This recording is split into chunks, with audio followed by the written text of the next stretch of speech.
Wesh ou quoi, bien ou quoi, drare. On se retrouve pour le tout premier épisode de cette toute nouvelle chaîne. Oui, c'est cool. Je parle bien évidemment de Block Media.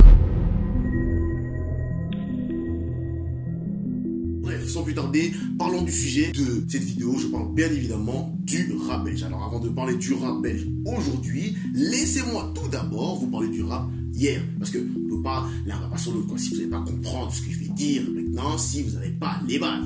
C'est la base, tu connais frère. Tu connais. Bref, sans plus tarder, c'est parti, c'est le rap belge, c'est Block.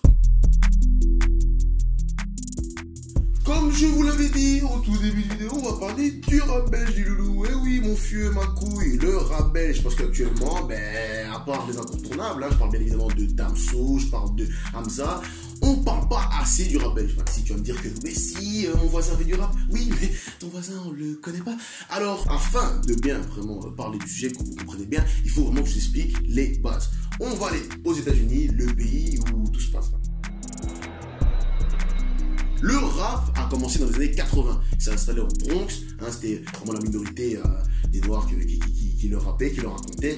Et le rap fait partie de la culture hip-hop. Donc je tiens à préciser, vous allez comprendre pourquoi je dis ça. Calm down. Rap, qui signifie en anglais Rhythm and Poetry, ça servait dans ces années de ségrégation, vraiment à dénoncer les débats qu'il y avait, c'est-à-dire avec la violence policière, la ségrégation, mais que par exemple que les Noirs étaient assis aussi des bus, les Blancs devant, c'est ça, la ségrégation. Eux, les jeunes des quartiers là-bas, ils servaient du rap et aussi la culture hip-hop. Quand je dis la culture hip-hop, c'est-à-dire taguer, ne serait-ce que dans les murs fuck the police, par exemple. Ils servaient de ça, mais pour combattre cette crise, entre guillemets, qui nous frappe encore aujourd'hui. On le voit bien avec ce qui se passe actuellement, mais il faut surtout savoir que le rap, ça restait à cette époque-là une musique underground, c'est-à-dire qu'elle était beaucoup écoutée par les jeunes et très peu par les vieux. Surtout qu'avant, c'était pas comme aujourd'hui, c'est-à-dire que là, tu écoutais un son, tu prends ton téléphone, tu checkes YouTube à l'ancienne, mais il y avait seulement les radios et limite les TV. Ouais, c'était pas comme ancienne, c'était pas encore assez développé.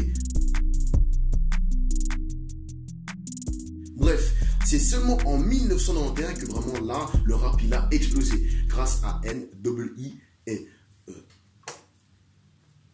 Bref, c'est seulement en 1991 que ça a commencé à péter avec le groupe N.W. J'en ai rien à foutre, je le dis comme je veux. Et c'est grâce à eux parce que c'est vraiment le premier groupe noir à monter sur les premières marches. Ils ont fait une entrée la plus fulgurante depuis Michael Jackson. Pour te dire, Michael Jackson, c'est qui? King of Pop, ma gueule, tu vois. C'est seulement en mai 1991 que les classements de musique deviennent enfin informatisés. Les chiffres étaient faussés auparavant parce que les nouveautés n'étaient pas prises en compte. Dès lors, on se rend compte que le rap est une partie importante de la pop culture. Pendant des années, le rap a été longtemps négligé des médias par celui-ci qui représentait la musique de cité et des enfants issus de l'immigration, quoi.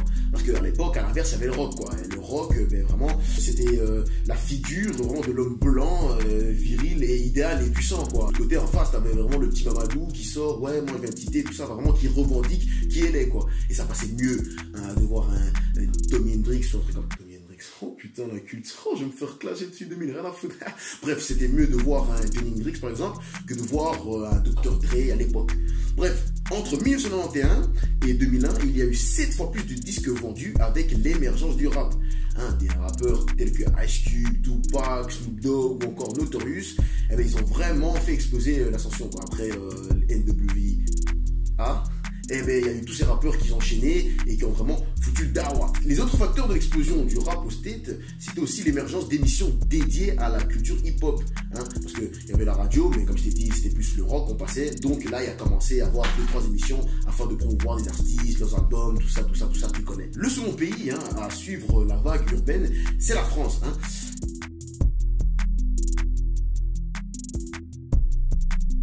Elle est même qualifiée, écoute bien, elle est même qualifiée de deuxième terre du rap. C'est vraiment pour te dire à quel point la France a vraiment eu un impact colossal des Américains. Parce que oui, je l'apprends pas, les Français, ils ont toujours sucé. Bref, et dès les années 90, ce nouveau style de musique émerge dans la capitale parisienne. À l'époque, les grands rappeurs du moment, même si t'es pas né, c'était les IM, les NTM et compagnie. Et ces mêmes groupes seront ceux qui ont vendu le plus dans l'histoire du rap français encore aujourd'hui.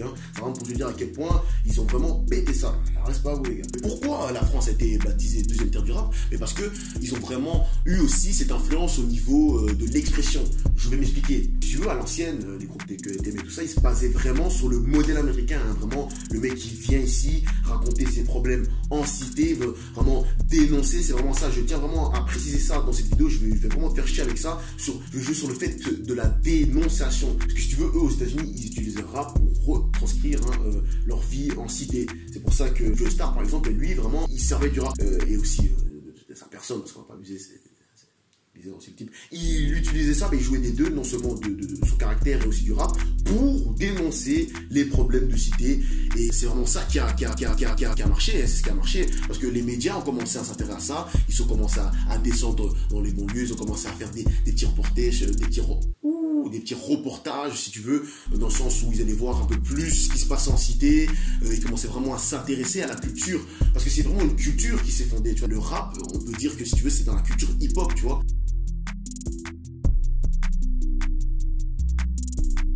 Ceci nous amène directement au rap belge. Oui, le rap belge, lui, il a commencé vers les années 89. Il a commencé à Scarbeck avec un groupe de jeunes nommé RAB, qui signifie rien à branler. Oui, rien à branler. Eux, ce qu'ils faisaient, ce groupe de rassemblement, les rien à branler là, ils luttaient contre la politique anti-immigration du bourgmestre de l'époque, qui s'appelait Roger Dobs. Ouais, comme ça, t'apprends, ça fait un petit truc à l'histoire. Et tu vas me dire, mais qu'est-ce que ça a à voir? Ben si, ça a tout à voir, parce que le meilleur moyen à l'époque, si tu m'as suivi, eh ben, c'était le rap, quoi. Ben, parce que le rap de base, j'ai bien dit de base, les valeurs, ben, à l'époque, c'était le pacifisme, le métissage, l'antidélinquance, mais il servait avant tout à dénoncer les violences qui se passaient dans les ghettos à l'ancienne. C'était avoir son identité, vraiment son indépendance, et c'est vraiment ça ce qu'ils cherchaient, ce qu'ils prenaient dans leur texte. C'est un combat, quoi.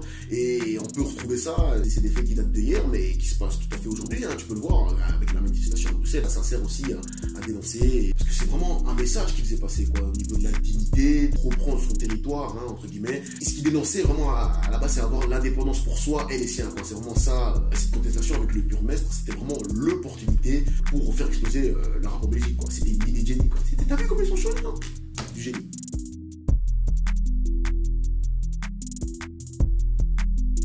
Si tu veux, il y a eu ce qu'on pourrait appeler un espèce de foisonnement créatif.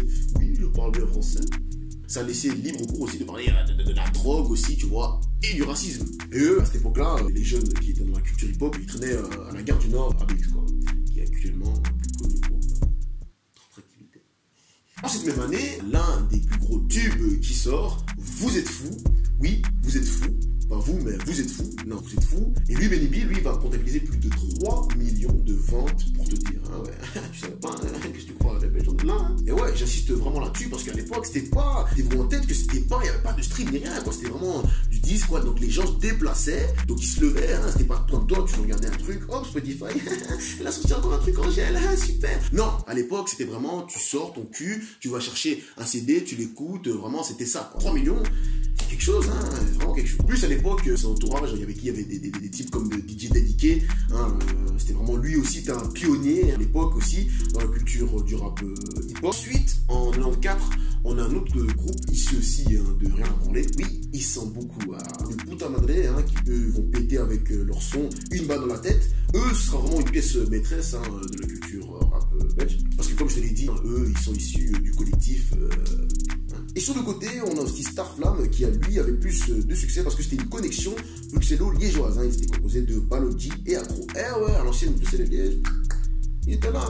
Ensuite, en 99, on a aussi Rival, hein, qui est aussi une figure du rap belge avec CNN, qui eux sort un featuring avec Akhenaton sur leur album De la rue à la scène. Hein. Dites-vous aussi que le gros problème qu'il y a eu aussi en Europe, c'est que la connexion artiste-radio à l'ancienne, ça se faisait pas du tout, quoi. Et ça, si tu veux, c'était dû au manque d'offres. Parce que si tu veux, les artistes à l'époque, ça attirait non seulement pas les médias, mais les radios aussi, tu vois. Si tu veux, c'était cloisonné musicalement, quoi. Mais ce qui est bien, c'est qu'en 1994, il y a une loi française qui a imposé aux radios françaises de diffuser plus de 40% de musique francophone à la radio. Et ça va vraiment avoir un impact de malade aussi dans la culture du rap, quoi. Mais malheureusement, cette loi, elle a seulement été appliquée en France et non pas en Belgique. l'époque, les grosses radios, c'était Énergie, Fun Radio et Skyrock. Il n'y avait pas encore le succès de l'ancienne. Mais Laurent Gounod, lui, il a eu une idée de génie. Ah ouais. Lui, il s'est dit, ben voilà, que ce sera un pari gagnant, mais qu'il allait miser sur la jeunesse parce qu'il a vu que ça faisait vendre aux États-Unis. Aux États-Unis, ben eux, ils aimaient bien quoi? Ils aimaient bien le style gang, quoi. C'était vraiment le thug life qui faisait vendre, quoi. Quand tu voyais à la télé, vraiment un jeune de cité raconter un truc, c'était un truc de fou, quoi.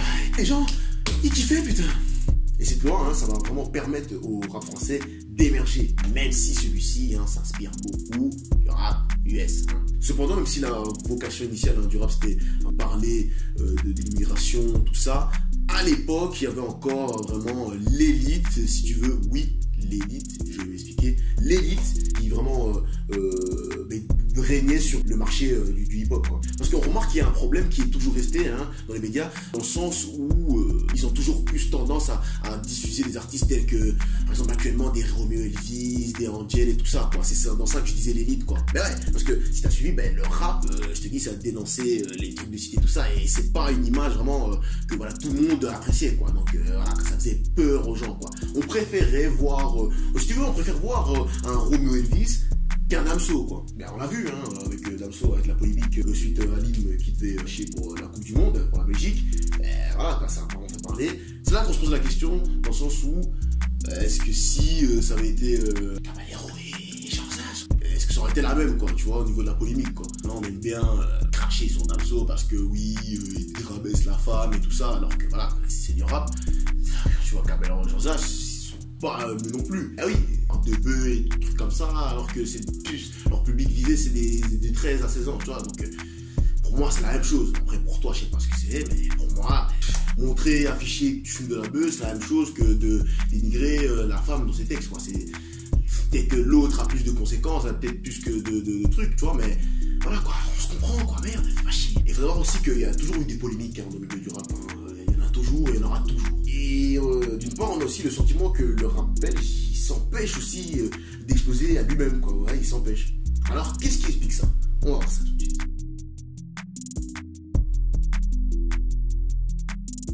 Mais d'une part, on est nourri par l'ombre de la France, qui elle-même est nourrie par l'ombre des États-Unis. Donc, c'est chaud, quoi.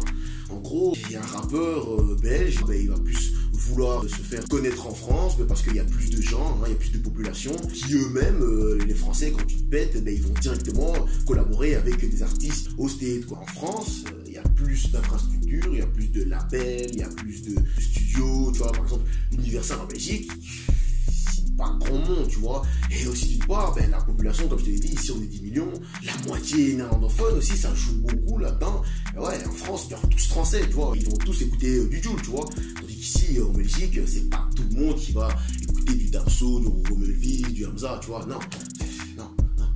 Il y a d'autres facteurs aussi qui rentrent en jeu, parce que les Belges, parce que les Belges, ça reste les Belges, C'est pas parce que je suis noir que je suis pas belge, t'es con, quoi. Parce que si tu veux, les Belges, directement mis Dreamcast, ouais, on va pas se mentir, on est bien se foutre de la gueule des Belges parce que voilà, on a un public facile aussi, on rigole vite pour rien, on est con, notre accent, voilà quoi, et tout ça aussi, ça rentre là-dedans, quoi. Ouais, notre peuple souffre beaucoup, oui, c'est chaud. D'une part aussi, c'est difficile d'imposer un nouveau style en Belgique. Bah ouais. D'après Osana Miyagi, un beatmaker de Liège, lui il a fait des sons pour Booba, génération Assassin il a fait, et aussi pour Tory Lanez, Diego, mais lui il dit que voilà, même si il y a beaucoup de problèmes, c'est facile de partir de soi-même. Ouais, tu prends, je sais pas, tu pars d'un bête clavier, d'un bête micro, tu vois, avec tes potes, tu te rejoins et tout, tu pars d'un projet, tu montes sur toi-même. Je veux dire que même s'il y a beaucoup de trucs qui nous empêchent, on peut aller chercher de soi-même, tu vois. Pas oublier d'une part que aujourd'hui, on a de la chance parce qu'il y a les streams, il y a les réseaux, et que le rap est vraiment devenu une industrie, et ça joue énormément là-dessus, parce que, regarde, Laurent Gounod, je prends cet exemple-là, lui, comme je t'ai dit, il a compris vraiment que voilà, quoi, jouer les clichés à mort, ça marchait, ça vendait. Maintenant, aujourd'hui, tu peux arriver, tu peux créer une nouvelle identité, limite, on va s'en battre les couilles. Tant que tu fais vendre, c'est bon, quoi. Il y a aussi un risque de perdre son identité aussi là-dedans. Je vais m'expliquer. Si tu veux, d'après un type qui s'appelle Mathieu Bonguello, il y a un truc qui s'est perdu que les Français, eux, ont retrouvé dans le rap belge.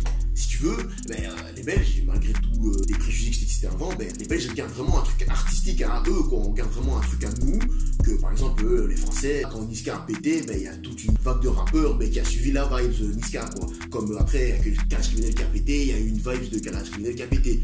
Ici, c'est totalement l'inverse. C'est plus innovant, quoi. On renouvelle la chose, quoi. Damso l'a très bien fait, Hamza l'a très bien fait, même Caballero et Jonas l'ont très bien fait, même avec une petite touche d'humour, tout ça, mais ils ont innové le truc, quoi. Et c'est ça qui est super intéressant aussi. Eh ben ouais, c'est pas bon qu'à bouffer des frites. Et c'est pour ça d'ailleurs qu'Universal France investit en Belgique, parce qu'ils ont commencé à capter le truc. Et ben ouais, et aussi d'une part que le rap devient un business, qu'il est facile à produire, que c'est rapide, que ça se propage partout, ça joue aussi.